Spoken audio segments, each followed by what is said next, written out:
Warning: the following ideas are considered radical compared to traditional auto industry standards. The intent of Practical HERBISMs is to provide coaching tips that address complacency and the current practices of insanity observed in most automotive dealerships across America, so that our people, our customers, and our stores will be better served. I walked into the service manager's office to say hello, and I asked him how he was doing. And he said it's been a tough week.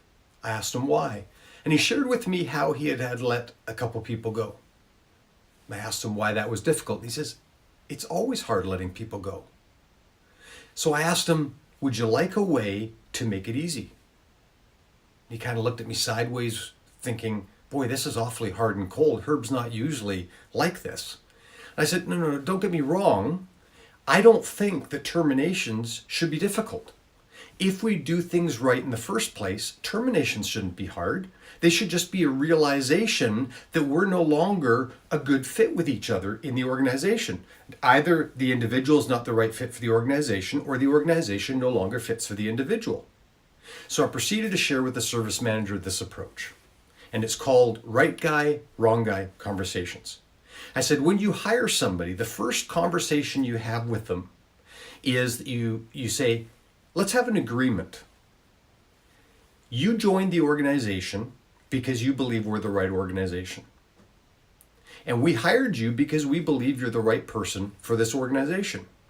So let's agree that if anything changes along the way, if you have an experience that causes you to doubt that we are still the right organization, or if we observe certain behaviors that cause us to wonder whether you're still the right person, let's just agree that right from the very beginning, we're going to have a conversation. So let's assume a couple days down the road, you notice the person doing something that you think that's not really appropriate.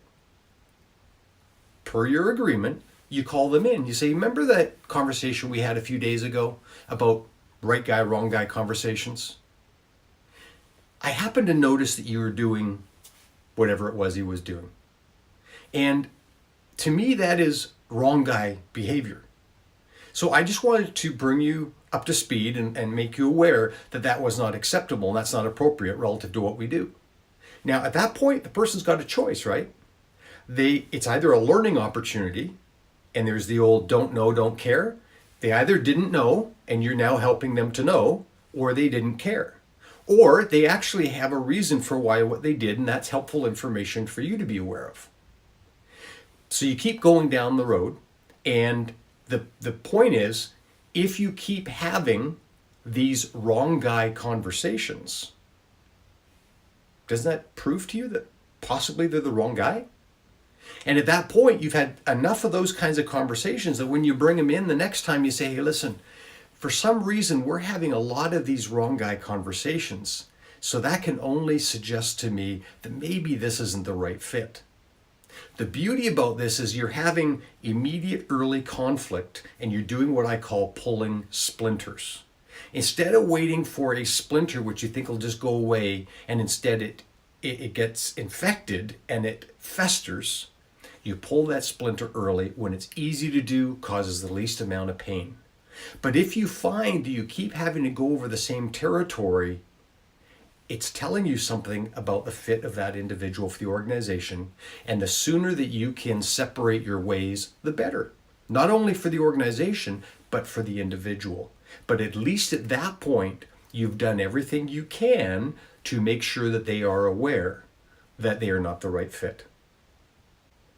For more coaching tips, go to healthydealer.com. Thanks for watching.